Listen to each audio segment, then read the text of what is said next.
எவன் அடிச்சா பொறி கலங்கி அப்படிலாம் சொல்லுவார்ல, அந்த பூமி மாதிரி எதிர்றது கண்ணுக்கு தெரியும். அதே மாதிரி ஃப்ரம் த பிகினிங் கடைசி வரைக்கும் வச்சு செஞ்சாரு. கிட்டத்தட்ட கூசி வெக்கப்படுற அளவுக்கு எதிர் முகாம துவம்சம் பண்ணிட்டாரு. நீங்க பவர் ஜிவி உருவிட்டா உங்களுக்கு ஃபியூஸ் போயிடும் அப்படிங்கிற மாதிரி முழுக்க ஒரு ப்ரூட்டல் அட்டாக். கரண் தப்பார் இன்டர்வியூ தான் கடைசியா மோடி தண்ணி குடிச்ச இன்டர்வியூ. அதுக்கு பிறகு மோடி தன்னை கேள்வி கேட்பவர்கள் முன்னால் நிற்கவே இல்லை. எந்தவித கேள்வியும் இல்லாமல் முன்னாடி மண்டையாட்டுக்கிட்டு இருக்கிறவனை மட்டுமே சந்திச்ச மோடிக்கு, நீங்க மக்களை அச்சுறுத்த பாக்குறீங்க, மக்கள் ஒன்றிணைந்து நின்றால் உங்களை அச்சுறுத்த முடியும், இதோன்னு அச்சுறுத்திட்டு இருக்கேன் அவங்க சார்பாக நின்று. உங்களால கத்தவும் முடியாது, இல்லைன்னு சொல்ல முடியாது. இதெல்லாம் டைரக்ட் அட்டாக். அவங்க முகாமுக்குள்ளே முகாமின் பலவீனத்தை அம்பலப்படுத்துறதுக்குள்ள அந்த வேலையை ராகுல் காந்தி ரொம்ப சிறப்பாகவே செஞ்சார். ஸ்பீக்கரும் கூட சொன்னாரு, என்ன பார்த்து பேசு, என்ன பார்த்து பேசு, என்ன பார்த்து பேசுங்கிறது. அவர் அட்டாக் எல்லாமே மோடியை பார்த்து இருக்குது. மோடி மீது விழுகிற அட்டாக்கை கிட்டத்தட்ட கொஞ்சம் குறைக்கிறதுக்கு ஸ்பீக்கர் நேற்று படாத பாடுபட்டார். மோடி, அமித்ஷா, ராஜ்நாத் சிங் பேசுறது மட்டும் இல்லை, பின்னாடி இருந்து ஒருத்தன் கத்துனால அது வரைக்கும் தோண்டி ராகுல் காந்தி பதில் சொன்னார். எல்லாம் மனுஷனாடா, அந்த அடி அடிக்கிறா, என்னை காப்பாத்தலன்னு கேட்பான். அதே மாதிரி ஓம் பிர்லாவை பார்த்து அமித்ஷா கெஞ்சினார். மகோமித்ரா பேசும்பொழுது மோடி எங்க எஞ்சி வெளியே போனார் நினைக்கிறேன். அந்த அம்மா சொல்லி எங்க பயந்து ஓடுறீங்க, இருங்க நான் வர்றேன், பேச்சை கேட்டு போங்க. அவரை அந்த அம்மா ட்ராவல் பண்ணுது. ஏன் நீங்க கத்திரிடங்காய் தெரியுமான்னு கேட்டாரு. ஏன்னா விட்ட அம்பு நெஞ்சில போய் நேரா தச்சிருக்கு, அதனாலதான் அப்படின்னு சொல்லிட்டு திரும்பி பார்த்தாரு. இவங்க சத்தம் போடுறது நிப்பாட்டேன். அவங்கள முழுக்க டாப் டு பாட்டம் ட்ரோலிங் இது. அரண்சை நண்பர்களுக்கு வணக்கம். அரண்சை ஊடகம் சுயேட்சையாக இயங்குவதற்காகவே உருவாக்கப்பட்டது. நாம் செய்கிற வேலை உண்மையிலேயே மக்களுக்காக செய்கிறோம் என்பதை நீங்கள் நம்பினால், வாய்ப்பு இருந்தால் இந்த ரேசர் பே QR கோடுக்குள்ளே நீங்கள் அதை ஸ்கேன் பண்ணி எங்களுக்கு உங்களால் இயன்றதை விருப்பம் இருந்தால் ஆதரவு தெரிவிக்கலாம். வணக்கம், இது அரண்சை. நான் தேவா பாஸ்கர். நேற்றைய தினம் நாடாளுமன்றத்தில் நடந்த விவாதத்தை எல்லாரும் பார்த்துருப்பீங்க. ராகுல் காந்தி ஆற்றிய உரை, அதற்கு அமித்ஷா எழுந்து கம்ப்ளைண்ட் பண்ணது, ஸ்பீக்கர் திணறினதுன்னு பல சம்பவங்கள் நேற்று நாடாளுமன்றத்தில் நடந்தது. அதில் ஒரு சின்ன குறை என்ன அப்படின்னா, நிறைய ஹிந்திலேயே இருந்தது, நம்மளால நிறைய அண்டர்ஸ்டாண்ட் பண்ணிக்க முடியல. அதனால ஹிந்தி தெரிந்த ஒருவர் அரங்கத்துக்கு வந்திருக்கார், அவர் கூட தான் பேச போறோம். வணக்கம். நாடாளுமன்றத்தில் நடந்த விவாதத்தை நீங்களும் பார்த்துருப்பீங்க. கிட்டத்தட்ட சோசியல் மீடியா முழுக்க அதுதான் ட்ரெண்டா இருக்கு. ராகுல் பேசினது பல பிட்ஸ் அண்ட் பீசஸா எல்லாமே வைரல் ஆயிட்டு இருக்கு. ஒரு என்ன சொல்றது, ஒரு எல்லாருக்கும் பறந்துபட்ட ஒரு தாக்குதல் அப்படி கூட பார்க்கலாம். அது ஸ்பீக்கரா இருக்கலாம், பிரைம் மினிஸ்டரா இருக்கலாம், ஹோம் மினிஸ்டரா இருக்கலாம், டிஃபென்ஸ் மினிஸ்டரா இருக்கலாம், பாஜக கொண்டிருக்கக்கூடிய அந்த சித்தாந்தமா இருக்கலாம். எல்லாத்தின் மீதும் ஒரு அதிரடியான தாக்குதலை ராகுல் காந்தி நிகழ்த்தியிருக்காரு. ஓப்பனிங்லேயே சொல்லிட்டாரு. ஓப்பனிங் அவர் பேசும்பொழுது வர ரியாக்ஷன்ஸ்க்கு இல்லை இப்பதான் நான் வார்ம் அப் பண்ணிட்டு இருக்கேன், இருங்க வரேன் அப்படின்னு சொல்லி தான் சம்பவத்தை நம்ம பார்த்தோம். எப்படி இருந்துச்சு ராகுல் காந்தியினுடைய உரை? விஜயோடைய பஞ்சிட்டல, விஜய்க்கு சம்பந்தம் இல்லை, அவர் ஒருபோதும் இப்படி பேச போறது இல்லை. எவன் அடிச்சா பொறி கலங்கி அப்படிலாம் சொல்லுவார்ல, அந்த மாதிரி கண்ணுக்கு தெரியும். அதே மாதிரி ஃப்ரம் த பிகினிங் கடைசி வரைக்கும் வச்சு செஞ்சாரு. ஃபார் எக்ஸாம்பிள், ஒரு இடத்துல சபாநாயகர்கிட்ட இந்த படத்தை எடுத்து காமிச்சோன்னு, படத்தெல்லாம் நீங்கள் காமிக்க கூடாது, நீங்கள் நாங்கள் அவங்களெல்லாம் கும்பிடுறோம் அப்படின்னாரு. உடனே ராகுல் சொல்கிறாரு, சார் இதெல்லாம் காமிச்சு தான் சார் அவங்களுக்கு புரிய வைக்க முடியும். அவனை சபாநாயகர் சொல்கிறாரு, ஏங்க அவங்களாம் தேர்ந்தெடுக்கப்பட்டு வந்திருக்காங்க, அவங்களுக்கு புரியும் சார், மஜாவே வரமாட்டேங்குது அப்படிங்கிறாரு. அதே போல் இன்னொரு இடத்துல சபாநாயகர்கிட்ட, சார் எனக்கு கை கொடுக்கும்போது நேராக கொடுக்குறீங்க, அவரை பார்த்து குனிறீங்க அப்படிங்கிறாரு. அவர் உடனே அந்த இந்து, அந்த எங்களுடைய பண்பாடு கலாச்சாரம், அதே விஷயத்த சபாநாயகர் எடுத்துக்கிட்டார். எனக்கு சொல்லிக் கொடுக்கப்பட்ட பண்பாட்டின் அடிப்படையில் என்னை விட வயதில் முதியவர்களுக்கு கொஞ்சம் சிறந்தாழ்ந்தோ காலில் விழுது கூட கும்பிடலாம், ஆனால் சமமானவர்களுக்கு கை கொடுக்கணும் அப்படின்னு. சூப்பர் சார், உங்களுடைய வார்த்தையை நான் அப்படியே ஏற்றுக்கிறேன். ஆனால் இந்த அவையை பொறுத்தவரையில் நீங்கள் தான் மூத்தவர், உங்களுக்கு நான் தலை வணங்குறேன், இங்கே எல்லாரும் தலை வணங்கணும், எதிர்கட்சியினர் எல்லாத ஒத்துக்கிறோம், ஆனா இங்க சிலர் உங்களை விட பெரியவன் நினைச்சிட்டு இருக்கலாம் அப்படின்னு சபாநாயகருக்கும் பதில் சொல்ல முடியல. அதான் சொல்றேன், அட்டாக் கிட்டத்தட்ட கூசி வெக்கப்படுற அளவுக்கு எதிர் முகாம துவம்சம் பண்ணிட்டாரு. இன்னொன்னு அவர் சொல்லும் பொழுது, நீங்க எதிர்கட்சி தான், நீங்க இவ்வளவுதான் சீட் வாங்கியிருக்கீங்க அப்படிலாம் சொல்லும்போது, ஆமா நான் எதிர்கட்சி அப்படிங்கிறதுல ப்ரௌடா ஃபீல் பண்றேன். அதை கிண்டல் பண்ற மாதிரி சொல்லுவாங்க. நாங்க வந்திருக்கோம், பார்லிமெண்ட்டுக்கு வந்திருக்கும் போது அப்பவும் எதிர்கட்சியா தான் வந்திருக்கீங்கன்றது வெளில ஆப்போசிட்ல இருந்து அந்த குரல். அதுக்கு அவர் சொன்னார், ஆமா எதிர்கட்சிங்கிறதுல நான் மகிழ்ச்சி அடைகிறேன், ஐ எம் ப்ரௌட். ஏன்னா எங்களை பொறுத்தளவுக்கு அதிகாரம் முதன்மையானது கிடையாது, எங்களுக்கு சத்தியமும் கூடவே இருக்குது, அதுவும் சேர்ந்தது தான். ஆனால் உங்களுக்கு அதிகாரம் மட்டும்தான். இப்போ கொஞ்ச நாளைக்கு முன்னால பிரதமர் மோடி ஆந்தோலன் ஜீவி அப்படின்னு சொன்னார். அதே மாதிரி இவங்களுக்கு நீங்கள் பவர் ஜீவி உருவிட்டா அவங்களுக்கு ஃபியூஸ் போயிடும் அப்படிங்கிற மாதிரி முழுக்க ஒரு ப்ரூட்டல் அட்டாக். சிம்பிளாக எனக்கு மொத்த தீமா இருந்தது. இப்போ நம்ம ஊர் சைடில் இப்போ அந்த ஜிபி முத்து ஒரு பாட்டு போய்கிட்டு இருக்கும், அது நடுவில் நக்கு அப்படின்னு சொல்லுவார்ல, அதே மாதிரி இவர் எல்லாரும் கை காமிங்க இப்படி கை காமிக்கிறார், எல்லாரும் எதிர்கட்சிக்காரங்க எல்லாரும் கை காமிக்கிறாங்க. கிட்டத்தட்ட அதை நம்ம நேரடியாக எதுக்கு கை காமிச்சாங்கன்னு விட்டுட்டு தமிழ்நாட்டு மொழியில் சொன்னால் பொத்து அப்படின்னு சொல்கிற மாதிரி இருந்தது. எல்லாருமே இப்படி கை காமிச்சாங்க. இப்போ அந்த முத்திரை குறித்து சொல்லும்போது அது வந்து அபய் முத்ரா. அபய்னா பயமற்று இருப்பது தொடர்பான முத்திரை. சிவனை தூக்கி காமிச்சார். இப்போ அவங்களுக்கு கவுண்டர். இப்போ வந்து ராமரை வச்சு தான் எல்லா வேலையும் சித்து வேலையும் பண்ணி பார்த்தாங்க. அது வந்து தேர்தல் சமயத்தில் கண்டிப்பாக கை கொடுக்காதுங்கிற போது மோடியே வந்து அயோத்தியாவில் போட்டியிடலை. அது குறித்து தான் ராகுல் சொன்னார். மோடியே அயோத்தியாவில் போட்டியிடலை அப்படின்னு கேட்டால் அவர் சர்வே ஏஜென்சியை வச்சு செக் பண்ணி பார்த்ததுல அயோத்தியாவில் போட்டி போட்டால் நம்ம தோத்து போயிடணும்னு தெரிஞ்சு போனதுனால தப்பிச்சு வாரணாசிலேருந்து தப்பிச்சு ஓடி வந்திருக்கிறார் மோடி. அப்படிங்கிறது மோடியுடைய வெற்றி தொடர்பாக. அவர் 3ஆம் முறை பிரதமராக எழுந்து வந்து விட்டார், அவருக்கு தின்னு மக்கள் செல்வாக்கு குறையல அப்படிங்கிறத மோடியை முன்னால் வச்சுக்கிட்டு நீங்கள் தப்பி பிழைத்து வந்திருக்கிறீர்கள். இன்னொரு ஒரு ஒரு பிரச்சார மேடையில் இது எலெக்ஷனுக்கு பிறகு நடந்த பொழுது எங்க சகோதரி பிரியங்கா காந்தி ஒரு வேலை போட்டிட்டு இருந்தால் இந்த ஆள் தோத்து போயிருப்பாரு, ஆனா இப்ப ஜெயிச்சுட்டாரு, திரும்ப உங்களை தோக்கடிக்க வருவோம் அதையும் சொல்றாரு. குஜராத்ல உங்களை சொல்லி தோக்கடிப்போம் நீ பாரு அப்படின்னு சொல்றாரு. இது எல்லாமே நேரடியா அட்டாக். ஆக்சுவலி ஸ்பீச் மொத்தமா எனக்கு என்ன மெசேஜ் கொடுத்தது அப்படின்னா, எதிர்கட்சியாக தான் வந்திருக்கிறோம், நம்ம இவ்வளவு முயற்சி செய்தும் பாஜகவை அரியணையிலிருந்து இறக்க முடியவில்லை இல்லை என்கிற அவநம்பிக்கையோடு இருக்கிற மக்கள், ஒரு இந்த சைடில் இருக்க முகாமைச்சேர்ந்தோம் என்னதான் இருந்தாலும் திரும்ப வந்துட்டான் பாரு அப்படிங்கிற எண்ணம் இருக்கிறவங்கள்ட்ட அடுத்த 5 ஆண்டுகள் இவர்களை எப்படி ஃபைட் பண்ணணும், நாடாளுமன்றத்திற்குள் இவர்களை எப்படி திரிக்க விடணும். இப்போ வந்து கரண் தப்பார் இன்டர்வியூ தான் கடைசியாக மோடி தண்ணி குடிச்ச இன்டர்வியூ. அதுக்கு பிறகு மோடி வந்து தன்னை கேள்வி கேட்பவர்கள் முன்னால் நிற்கவே இல்லை. அவர் அப்படியான ஒரு சூழலை கிரியேட் பண்ணிக்கிட்டார். 2014 ஒட்டி அவர் அட்டன் பண்ண இன்டர்வியூ யாருன்னா கரண் தப்பார்லாம் முடிச்சிட்டாரு. அதுக்கு பிறகு அவர் அட்டன் பண்ண இன்டர்வியூ யாருன்னா அஜய் தேவ்கன், அக்ஷய்குமார், இவங்கெல்லாம் என்ன கம்மியாக நீங்கள் என்ன சாப்பிட்றீங்க, நீங்கள் எப்படி இருக்கிறீங்க, எந்த அளவுக்கு இன்டர்வியூ வந்து திறந்தாழ்ந்து போயிடுச்சுன்னு கேட்டால் அவர் நான் கடவுள்னு சொன்னாலும், ஓ நீங்கள் கடவுளா, கடவுள் தான் அனுப்பி வச்சவர், ஓ கடவுள் அனுப்பி வச்சாரா, உங்களுக்குள்ள எவ்வளோ இங்கிருந்து சக்தி வருதுன்னா கடவுள் தான் அனுப்பி வச்சது. இது எல்லா விஷயத்தையும் எந்தவித கேள்வியும் இல்லாமல் முன்னாடி மண்டையாட்டிக்கிட்டு இருக்கிறவங்களை மட்டுமே சந்தித்த மோடிக்கு இன்னைக்கு அவங்க ஒரு மைனாரிட்டி கவர்மெண்ட், மைனாரிட்டி தான் 240க்கு வந்திருக்காங்க, அதுல இருந்து கீழே இறங்கி வந்து நின்றவங்கள எப்படி கேள்வி கேட்கணும், மேலே நாங்கள் கேள்வி கேட்குறோம், கீழே மக்கள் போராட்டத்துக்கு இதையும் கொஞ்சம் இணைக்கிறது இருக்குல்ல, சப்போர்ட் பண்ணுறது. அந்த வகையில் இந்த உரை வந்து ரொம்ப ரொம்ப முக்கியமானது.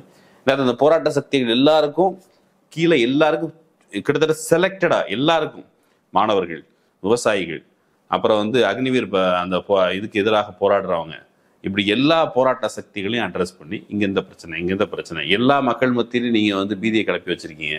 ஏன் அயோத்தியாவே எடுத்துக்கங்க, அயோத்தியாவே எடுத்துக்கீங்கன்னு சொல்லிட்டு டக்குன்னு பக்கத்துல இருக்க பார்த்தாரு. அவதி சார் வணக்கம், நீங்க எப்படிங்க அப்படிங்கிற மாதிரி அவர் கையை கொடுத்து அவர் இருந்த உடனே ஃபைசாபாத்ல இருந்தே கூட ராமர் உங்களுக்கு மெசேஜ் அனுப்பியிருக்கிறார். நீங்க அயோத்தியால கோயில் கட்டுறாங்கிற பேர்ல பக்கத்துல விமான நிலையம் கட்டினீங்க, விமான நிலையத்தை கட்டுவதன் வழியாக அந்த பகுதியில் இருக்கிற நில கையகப்படுத்தி அங்க இருக்கிற மக்கள் எல்லாம் அடிச்சு பத்துனீங்க, அவங்களுக்கு கம்பன்சேஷன் கொடுக்கல, அந்த மக்கள் அந்த வழியோடு இருக்கிறாங்க, பக்கத்துல இருக்கிற கடைகள்லாம் அப்புறப்படுத்தினீங்க. இப்படி தொடர்ந்து சுத்தி இருக்கிற நீங்க வந்து ராமர் கோயில் இனாகிரேஷன் பண்ணும் பொழுது வெளியில இருக்க வெளிநாட்டுக்காரங்க எல்லாம் கூப்பிட்டீங்க, ஆனா அயோத்தியா மக்களை கூப்பிடல. இப்ப இந்த அளவுக்கு அயோத்தியா மக்கள் எந்த அளவுக்கு புண்பட்டு இருந்தா ராமர் இந்த அயோத்தியா மக்களின் மூலமாக உங்களுக்கு ஒரு மெசேஜ் அனுப்பியிருக்கிறாரு. அதுதான் உங்களுக்கு இந்த தோல்வி. நீங்க மக்களை அச்சுறுத்த பாக்குறீங்க, மக்கள் ஒன்றிணைந்து நின்றால் உங்களை அச்சுறுத்த முடியும். இதோ நான் அச்சுறுத்திட்டு இருக்கேன் அவங்க சார்பாக நின்று. நான் வந்து லோக்சபாவின் எதிர்கட்சி தலைவர் என்கிற முறையில் கேட்கிற எந்த கேள்வியும் பதில் இல்லை. முதல்ல இதையே அவர் எதிர்பார்த்துட்டு ஏன்னா இன்னைக்கு 400 பாருன்றது தான் முழக்கமா வச்சாரு. கடைசியா அவர் நாடாளுமன்றத்துல ஆட்சிய உரையில இனிமே எதிர்கட்சி வந்து இருக்காது, நீங்க வந்து பார்வையாளர் மாடத்திற்கு போறீங்க, எதிர்கட்சின்ற ஒன்னே இனிமே இருக்கிறதுக்கு வாய்ப்பே கிடையாது, நாங்க 400+ எடுக்க போறோம் அப்படின்றத தெரிவிச்சிருந்தாரு. அதுல ஒரு மிகப்பெரிய அடி. அது மட்டும் இல்லாம அவர் பேசுற விஷயங்கள் இருக்குல்ல, அவர் பேசுற கருத்துக்களை இன்னைக்கு யாராவது போய் அவர்கிட்ட நீங்க இப்படி எல்லாம் பேசுறீங்கன்னு சொல்ற இடத்துல யாராவது இருக்காங்களா அப்படின்னு கேட்டீங்கன்னா யாருமே கிடையாது. அதுதான் இன்னைக்கு RSS முன்வைக்கிற டிமாண்டே அதுதான். எல்லாத்துக்கும் மீறி தன்னை ஒரு தான் ஒரு தலைவர் அப்படின்றத ஒரு தொடர்ச்சியாக பதிவு பண்ணிட்டே வர்றாரு. எல்லாத்துக்கும் அப்பாற்பட்ட மனிதராக அவர் ஆயிட்டாருன்னு அவர் கருதுறாரு. அது கிடையாதுன்றதான் RSS முழக்கமாக கூட இருக்கு. அதுதான் இன்னைக்கு ராகுல் காந்தி அவர் பேசுற கருத்துக்கள் தான், அவர் பேசிய கருத்துக்கள் அவருக்கு முன்னாடியே பேசுறாரு. அதுவும் எப்படி சொல்றது, ரொம்ப செம காமெடியா அதை கலாய்க்கிற மாதிரி காந்தி பத்தி பேசியிருந்தாரு. காந்தி செத்துட்டாரு, காந்தி திரும்ப சினிமா வழியா தான் ரிவைவ் ஆனாரு காந்தி அப்படின்னு இவர் பேசிட்டு இருக்காரு. பரமாத்மா இவரோட ஆத்மா கூட வந்து இவர் நம்மளாம் வந்து பயாலஜிக்கல், நம்ம இருப்போம், செத்து போயிடுவோம், இல்லாம போயிடுவோம், ஆனா இவர் அப்படிலாம் கிடையாது அப்படின்னு ஒரு கலாய் அப்படியே அவர் கண்ணு முன்னாடி அவர் அப்படியே உருன்னு உட்காந்துருக்காரு.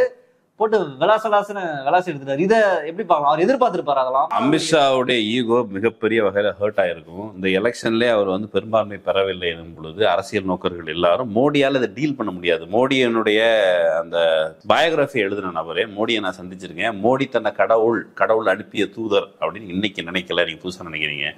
அவர் குஜராத் முதல்வராக இருந்தவரே அப்படிதான் நினைச்சிட்டு இருந்தாரு. இப்போ பலருக்கும் எண்ணம் இருக்கலாம், சின்ன வயசுல நம்ம பார்க்கும்போது கடவுள் பக்தி இதெல்லாம் வரும்போது நம்மளும் ஒருவேளை கடவுள் வந்து நம்மளை கண்டடையில போல இருக்குது. மகாராஷ்டிராவில் ஹைகோர்ட்டில் போய் ஒருத்தன் கேஸ் போட்டிருந்தான், நான் தான் கடவுள், நான் தான் ஜீசஸ், நான் தான் அல்லா, நான் தான் எல்லாமே, நீங்கள் வந்து எனக்கு கடவுள்னு டிக்ளேர் பண்ணணும்னு சொல்லி கோர்ட்டுக்கு போனான். கோர்ட்டு வந்து டேய் யார் கடவுள்னு நான் டிக்ளேர் பண்ண முடியாது. இப்போ மோடியே கூட இன்னைக்கு நான் கடவுள் அனுப்பிய தூதர் கோர்ட்டில் கேஸ் போட்டாருன்னா கேஸ் வந்து டிஸ்மிஸ் ஆகும். ஆனால் மக்கள் மன்றத்தில் மக்களை வந்து இப்படி ஏமாற்றலாம் அப்படின்னு நினச்சி நீங்கள் வந்து சாதாரண ஆளுக்கு ஓட்டு போடலை, கடவுள் அனுப்பல பிள்ளை எனக்கு ஓட்டு போடுங்கன்னு சொல்லியும் கூட மோடி வந்து வெல்லவில்லை. அவன் மோடின்னு இப்போ ஒன்றும் இல்லை, இந்த டிபேட் நடந்துட்டு இருக்கும் பொழுது நிறைய பேசினார். நிறைய பேசும்போது ஒரு இடத்துல பிஜேபிக்காரங்க அமைதியானாங்க, அதை கரெக்டாக பிடிச்சி பேசினார். அதாவதுங்க அவர் வந்து விவசாயிகளை அச்சுறுத்துகிறார், மாணவர்களை அச்சுறுத்துகிறார், சமூகத்தின் வெவ்வேறு பிரிவினர்களை பெண்களை அச்சுறுத்துகிறார், விலைவாசி உயர்வால் பெண்களை அச்சுறுத்துகிறார், வரிசையா பட்டியலிடுகிறார். பட்டியலிட அதே வேளையில் அவர் இன்னொருத்தங்களை அச்சுறுத்து, அது உங்க கட்சிக்காரங்களா தான். நிதின் கட்கரியும் ராஜ்நாத் சிங்கும் வழக்கமாக என்னை பார்த்தா கிரீட் பண்ணுவாங்க, எனக்கு வந்து வாழ்த்து சொல்லுவாங்க. ஆனா அந்த பக்கத்துல மோடி எங்கன்னா நடந்துட்டு இருந்தா என் பக்கத்துலேயே வரமாட்டாங்க. அந்த அளவுக்கு பயமுறுத்தி வச்சிருக்கிறார் அவரு அப்படின்னு சொன்ன உடனே பிஜேபி முகாம் முழுக்க அமைதியா இருக்கு. பாத்தீங்களா, உங்களால கத்தவும் முடியாது, இல்லைன்னு சொல்ல முடியாது. இதெல்லாம் வந்து டைரக்ட் அட்டாக். அவங்க முகாமுக்குள்ளே முகாமின் பலவீனத்தை அம்பலப்படுத்துறதுக்குள்ள அந்த வேலையை ராகுல் காந்தி ரொம்ப சிறப்பாகவே செஞ்சார். இன்னொன்று மோடியை குறித்து சொல்லும் பொழுது சரியா தமிழ்ல யாராவது மொழிபெயர்த்து போட்டாங்க அப்படின்னா மோடியோடைய முட்டாள்தனத்தை பாருங்க, see his ignorance அப்படின்னு சொல்லி தான் அந்த காந்தி பின்னாடி எல்லாம் ஷேம்னு கத்திட்டு இருந்தாங்க. ஏக் சப்பே பாரி அப்படின்னு சொன்னாங்க. ஒருத்தன் அவங்கள சம்பவம் செய்யறான்டாங்கிற மாதிரி கீழே ஒருத்தர் பின்னாடி கத்துனாரு, ஏக் சப்பே பாரி அப்படிங்கிற மாதிரி கத்துனாங்க. அந்த ஒரு நபரை இவங்க எதிர்கொள்ள முடியாம கதறினது இருக்குல்ல, முழுக்க முழுக்க பிஜேபிய மேலிருந்து கீழே வரைக்கும் டாப் டு பாட்டம் அவங்களுடைய மெக்கானிசம் என்ன.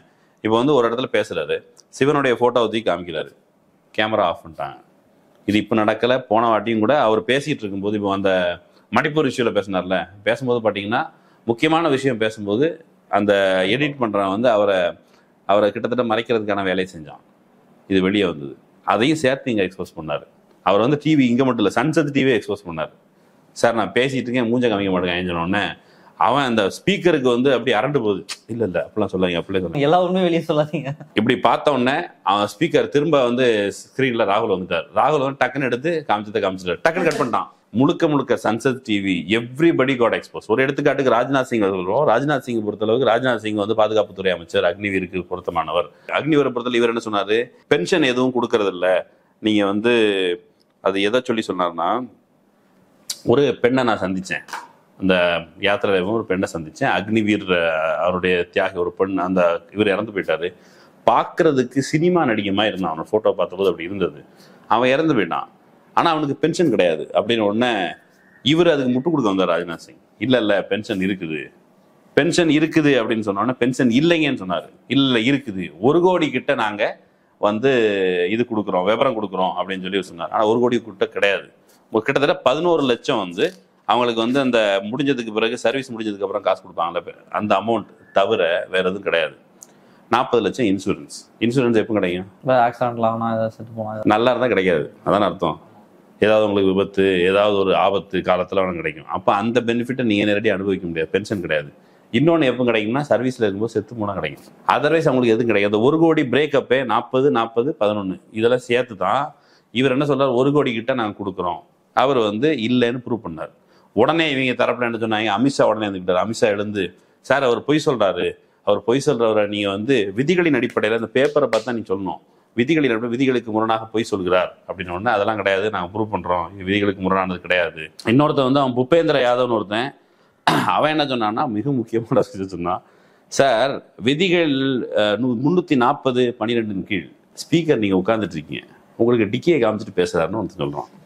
இது வந்து தப்பு, அப்படி பேசக்கூடாது, திரும்ப நின்று பேசுறாரு. ஸ்பீக்கரும் கூட சொன்னாரு, என்ன பார்த்து பேசுங்கிறது அவர் அட்டாக் எல்லாமே மோடியை பார்த்து இருக்குது. எப்பா நீ கடவுள் பிள்ளைன்னு சொன்னாமே அது அப்படியா அப்படிங்கிற கேள்வி, இது எல்லாமே மோடியை கிட்டத்தட்ட ட்ரோல் பண்றது. அவர் இறுகி போய் உட்கார்ந்து இருந்தாரு மொத்தமா. மோடி மீது விழுகிற அட்டாக்கை கிட்டத்தட்ட கொஞ்சம் குறைக்கிறதுக்கு ஸ்பீக்கர் நேற்று படாத பாடுபட்டார். இன்னொன்னு என்ன சொல்றாங்கன்னா, அந்த இந்து விஷயம் அதுக்கு மட்டும் தான் பிரதமர் எழுந்து பேசியிருந்தாரு. இந்துக்களை முழுமையா ஒண்ணுமே எல்லா இடத்துலயும் பேசுற, இது ரொம்ப ரொம்ப சீரியஸான விஷயம்.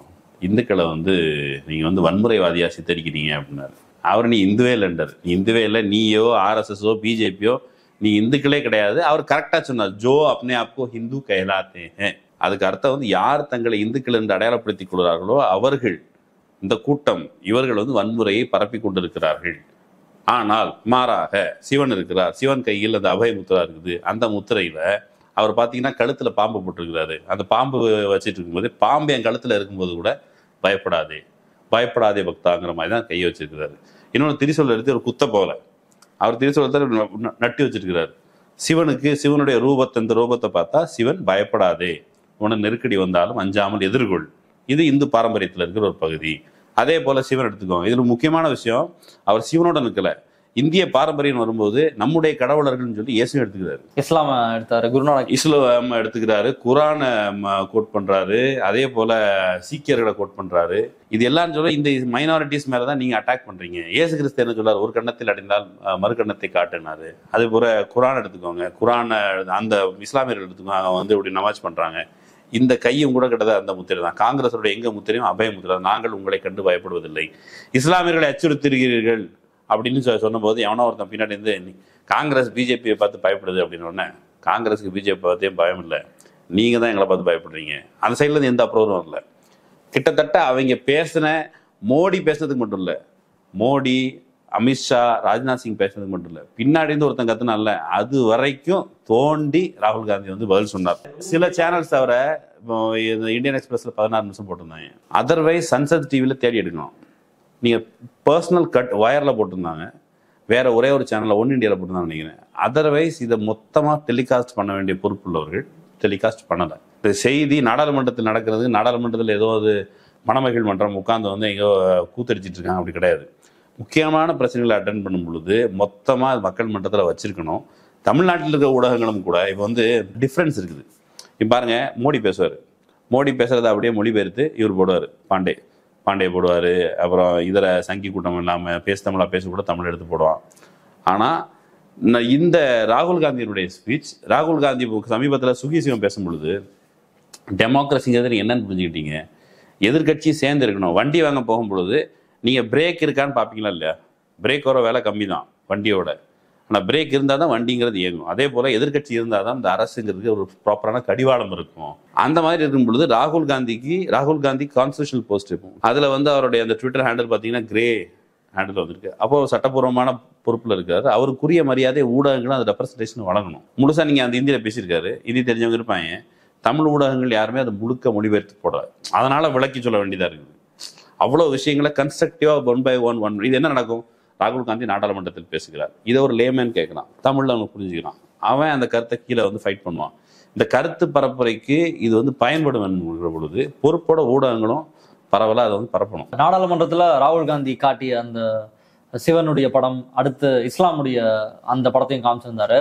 அதுவே ரொம்ப முக்கியமான ஸ்டேட்மெண்ட்டா நான் பார்க்குறேன். ஏன் அப்படின்னா, இதே நாடாளுமன்றத்தில் தான் கடந்த ஆண்டு டேனிஷ் அஹமத் அப்படின்ற பிஎஸ்பியோட எம்பி, அவர் மிக மோசமாக ரமேஷ் பித்ரின்ற பாஜக எம்பி அவர் ஒரு ஆத்தங்கவாதி, தீவிரவாதி, இந்த சுன்னத் பண்ணிருக்க அது இது நான் ரொம்ப கொச்சையா விமர்சனம் பண்ண, தீவிரவாதின்னு சொன்னா அவ்வளவு கொச்சையா விமர்சனம் பண்ண இடத்துல அவர் இஸ்லாமை ரெப்ரசென்ட் பண்றாரு, அவர் இந்தியாவினுடைய மதத்துல ஒன்னா அதை பாக்குறாரு, அதை பேசுறது அப்படின்றதே பாஜகவுக்கு விழுந்த ஒரு மிகப்பெரிய அடியா தான் நான் பாக்குறேன். ஏன்னா அந்த லாஸ்ட் டைம் அவர் பேசும்போது, ரமேஷ் பித்ரி பேசும்போது, முன்னாள் கேபினட் மினிஸ்டர்ஸ் ரவிசங்கர் பிரசாத் உட்கார்ந்துருந்தாரு. இவர் இந்த சபாநாயகர் நிப்பாட்டல, சபாநாயகர் அதுக்கு கிட்டத்தட்ட ஸ்டாப் பண்ணாம அதை ரெஃபர் பண்ணி இப்போ அந்த பதவியேற்புக்கு பிறகு எல்லாரும் பேசினாங்கல்ல, காஷ்மீரை சார்ந்த ஒரு நபர், ஒரு எம்பி, அவர் குறிப்பிட்டு சொன்னார், இந்த அவையில நீங்க ஒரு இஸ்லாமியரை தீவிரவாதின்னு இங்க சொல்ல முடியும்னா வெளியும் சொல்ல முடியும், சபாநாயகர் அவர்களே இதை பேசினா தடுங்க அப்படின்னு சொன்னாரு. ஆனால் வாய் மூடிட்டு தான் இருந்தாரு. அப்ப ஜெகதீப் தங்கர் வந்தாருன்னு நினைக்கிறேன், இவர் ஓம் பிர்லா இல்லாம வேற ஸ்பீக்கர் உட்கார்ந்து நாங்கள் தடுத்திருக்கிறோம்னு சொன்னார். பட் அவருக்கு பொறுப்பு உண்டு தானே, இதே அவையில் நடந்திருக்குன்னு சொல்லி. இல்ல, ரமேஷ் பித்ரி மேல என்ன ஆக்ஷன் எடுக்கப்பட்டுச்சுன்றது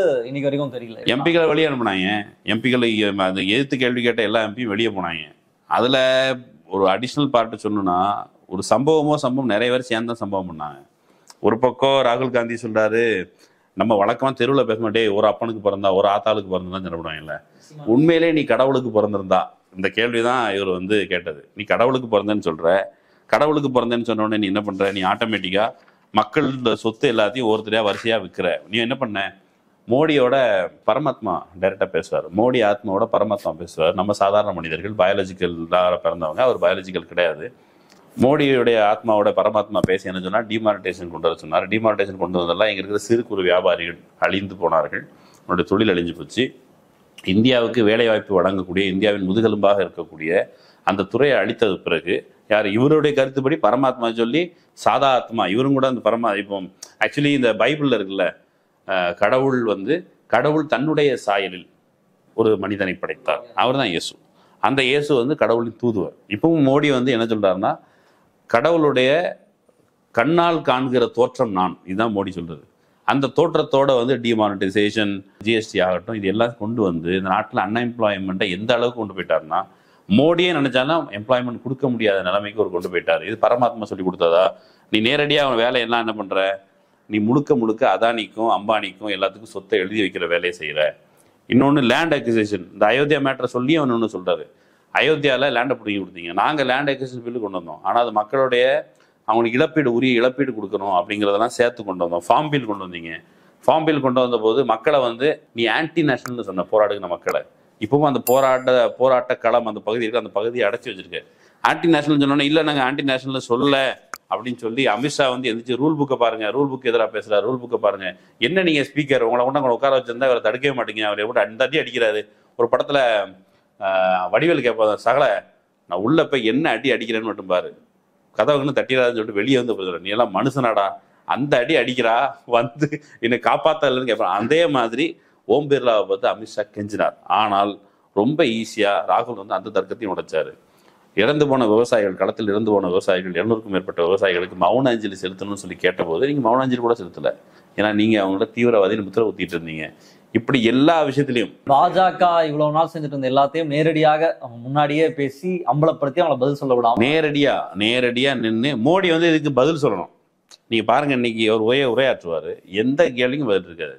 நீங்க வந்து அக்னிவீர் அந்த விஷயத்த சொல்லும் பொழுது அது மோடியினுடைய பிரெயின் சைல்டுன்னு சொல்றாரு. அது வந்து டிஃபென்ஸ் மினிஸ்ட்ரியோ மேல இருந்து ராணுவமோ கண்டுபிடிச்சது இல்லை அப்படின்னு சொன்ன உடனே ராஜ்நாத் சிங் சொல்றாரு, இல்ல அது எப்படி நீங்க சொல்றீங்க, யூகேல இருக்குது, யூஎஸ்ல இருக்குது, நாங்க இது மாதிரி கொண்டு வரக்கூடாதா? அங்கெல்லாம் கேட்காதே, இங்கேயும் கேட்கிறேன். அங்க போய் நான் ஏன்டா கேட்கணும்? அந்த திட்டம் மோடியினுடைய பிரெயின் சைல்டு. அந்த வட மாநிலங்களில், பின்தங்கிய மாநிலங்களில் ராணுவ வேலை வாய்ப்பை முக்கியமானதாக கருதுகிற அந்த மக்களை வந்து நீ வந்து ஏமாத்திருக்க. அவங்கள வந்து ஒரு பகுதி மக்களை, இராணுவத்திற்கு போகிற மக்களை நீங்க வந்து, சைனா வந்து 5 ஆண்டுகள் பயிற்சியோடு ஒரு ராணுவ வீரனை கொண்டு வருது, நீ 6 மாதம் பயிற்சியோடு அங்கே நிப்பாட்டுற.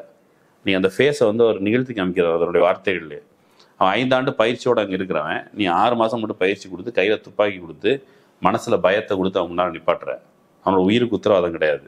அந்த பயிற்சி பெற்றவன் மத்தியில் அவனோட சண்டையிட்டு அவன் செத்து போனா அவனை தூக்கி குப்பையில போடுற மாதிரி போட்டுற. உன்னை பொறுத்தளவுக்கு யாரு அந்த அக்னி வீரன்னா, யூஸ் அண்ட் த்ரோ லேபர். அவன் உனக்கு அப்படிதான் ட்ரீட் பண்ற. இதெல்லாம் வச்சுக்கிட்டு நீங்க என்னடா தேசபக்தியை பத்தி பேசுறீங்களா? தேசபக்தருங்களா? இதுவும் கேள்வி. அவங்க தேசபக்தி, நார்மல் பக்தி எல்லாத்தையும் போட்டு உடைச்சிட்டாரு. ராமரை குறித்து சொல்லும்போது இப்போ இன்னைக்கு மோடி பேசணும்னு சொல்லணும், ராமர் எங்கன்னே கைவிடலை, ராமரை தான் நான் கையை பிடிச்சி, ஏற்கனவே நான் கார்ட்டூனில் போட்ட மாதிரி ராமரை கை பிடிச்சி நான் கோயிலில் கொண்டு போய் விட்டேன், ராமர் என்ன கைவிடல்னு சொல்லணும். ஆனா அவதேஷ் பிரசாத் உட்பட 4 தொகுதியில மொத்தமா ஆப்படிச்சுட்டாங்க. உத்தரப்பிரதேசம் மொத்தமாவே வாரிட்டு போயிடுச்சு. அப்ப இந்த விஷயத்திற்கு இடையில மோடி பதில் சொல்ல போகிறார் அப்படிங்கும்போது மோடி கிட்ட எந்த ஸ்டஃப்பும் இருக்காது. இப்ப திரும்ப வந்து இந்துக்களை இழிவுபடுத்தி விட்டார்கள். யார் இந்துக்கள்? அவர் வரிசையப்பட்டு இந்த நாட்டுல இந்த மரபில் இருப்பவர்கள். காந்தி ஆகட்டும், காந்தி வந்து அகிம்சை போதித்தார். அகிம்சை என்பது என்ன அப்படின்னா, அவரு ராகுல் கொடுத்த விளக்கம் வந்து எனக்கு சுவாரஸ்யமா இருந்தது. அவர் என்ன சொன்னாரு, நீ வன்முறையை வந்து பிரயோகிக்காம இருக்கிறது மட்டும் அகிம்சை கிடையாது. அகிம்சைங்கிறது எதிரில் இருக்கிறவன் அச்சுறுத்தப்படாமல், பயம் இல்லாமல் முன்னால் நிற்கிறான்ல, அதுக்கு பேர் தான் அகிம்சை. நீ உன்னுடைய பிரம்மாண்டமான இமேஜ் வச்சுட்டு கூட கையில் ஆயுதம் வேண்டாம், எதில் இருக்கிற அச்சுறுத்தினா கூட அது வந்து ஹிம்சை தான், அகிம்சை கிடையாது அப்படின்னு சொன்னார். அதுதான் இவங்களுக்கு எல்லா இடத்துலையும் சாதாரண மக்கள் அப்படிதான் வாழ்றாங்க. நீங்க அக்ராஸ் ஆல் செக்ஷனையும் டரோமத் இதுதான் அவர் சொன்ன மெசேஜ். டரோமத்னா பயப்படாது, டராமத்னா பயப்படுத்தாது. இந்த மெசேஜில் தான் அந்த நாடு நடக்குது. இன்னொரு விஷயம் நடந்துச்சு. ஒருத்தர் வந்து அவர் பேர் வந்து சௌகத் ராய், பெங்கால்காரன் நினைக்கிறேன். அவர் பேசும்போது சாதாரணமாக இவங்களை ட்ரால் பண்ணார். என்ன சொன்னார்னா, என்ன ராகுல் பேசுறதுக்கு நடுநூலில் கத்திட்டு கிடக்குறாங்க, அந்த ரூல்ல என்ன சொல்லியிருக்குது, ஒருத்தர் பேசிட்டு இருக்கும்போது குறுக்கால பேசக்கூடாது. ஒருவேளை அவர் சொன்னது ஃபேக்சுவல் எரர் இருக்குன்னா கரெக்ஷன் பண்றதுக்கு ஒருத்தர் சம்மந்தப்பட்டவருக்கு கரெக்ஷன் இருக்குன்னு சொன்னா அவர் சபாநாயகருக்கு எழுதி அதன் பிறகு ஒப்புதல் அடிப்படையில் பேசணும்.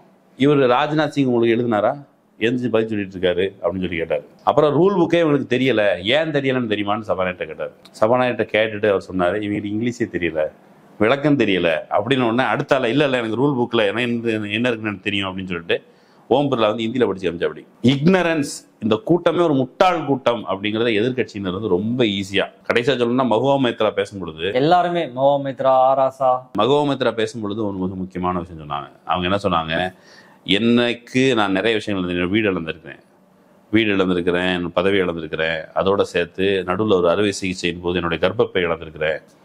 இதெல்லாம் இழந்தாலும் கூட ஒன்றை நான் இழக்கவில்லை, நான் ஒன்றை பெற்றிருக்கிறேன், அது அச்சத்திலிருந்து விடுதலை, ராகுல் குறிப்பிட்டதை போல அப்படின்னு அவர் சொல்றாரு. அந்த அம்மா பேச தொடங்கும் போது மோடி எங்கே எந்திச்சு வெளியே போனார் நினைக்கிறேன். அந்த அம்மா சொல்லி எங்கே பயந்து ஓடுறீங்க, இருங்க நான் வர்றேன், பேச்சை கேட்டு போங்க, உங்களுக்கு எனக்கு நிறைய சம்மந்தம் இருக்கு, என்னுடைய தொகுதிக்கு 2 வாட்டி வந்திருக்கீங்க அப்படின்னு சொல்லி அவரை அந்த அம்மா ட்ராவல் பண்ணுது. அதுக்கு பிறகு ஆராசா பேசும்போது மோடியை நான் கடவுளா கூட ஏத்துக்க தயார், ஆனா அதுக்குரிய யோக்கியதை உங்களுக்கு இல்லை. இப்படி ஆல்ரவுண்ட் அட்டாக், ஒரு ப்ரூட்டல் அட்டாக்.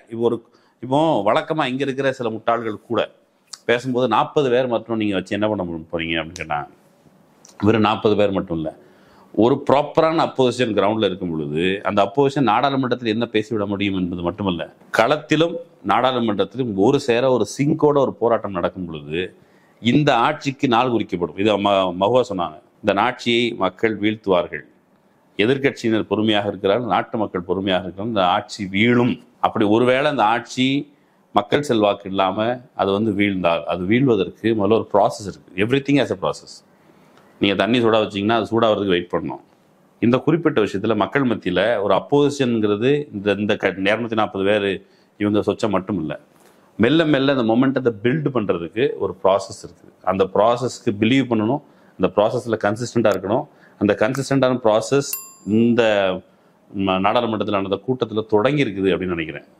ஸோ அது கன்சிஸ்டன்சி இருந்துச்சுன்னா கண்டிப்பா இதுவும் காணாம போகும். 56 இன்ச் யாருக்கும் பயப்படாதவர் உலக நாட்டின் 56 இன்ச்சு பலூன் அது குத்திட்டாரு இருந்து. அது ஒண்ணு சொன்னா தெரியுமா, முக்கியமா சொன்னாரு, ரொம்ப ரொம்ப சுவாரஸ்யமான ஸ்பீச்ல மிக முக்கியமான விஷயம், ஏன் நீங்க கத்திட்டாங்க தெரியுமான்னு கேட்டாரு தன்னுடைய சகாக்கள்கிட்ட. ஏன்னா விட்ட அம்பு நெஞ்சில போய் நேரா தச்சிருக்கு, அதனாலதான் அப்படின்னு சொல்லிட்டு திரும்பி பார்த்தாரு. இவங்க சத்தம் போடுறது நிப்பாட்டேன் பாருங்க, சத்தம் போடுறது நிப்பாட்டேன். இது எல்லாமே ஒரு அவங்கள முழுக்க டாப் டு பாட்டம் ட்ரோலிங். இது 56 இன்ச் பயம் இல்லாதவர் உலக அதிபர்கள் எல்லாம் பார்த்து மிரள்றாங்கன்னு சொன்னவருடைய ரியல் அப்ரோச் என்ன, அவர் எப்படி அரண்டு போனார் அப்படின்றத நேற்றைய தினம் நாடாளுமன்றத்துல பார்த்தோம். அடுத்தடுத்து என்ன நடக்குது, அடுத்து நாடாளுமன்றத்துல என்ன நடக்குது நம்ம தொடர்ச்சியா உரையாடுவோம். இன்றைய தினம் நிகழ்ச்சிகள் உங்களுடைய கருதலை மற்ற நிகழ்ச்சியை சந்திப்போம். நன்றி, வணக்கம்.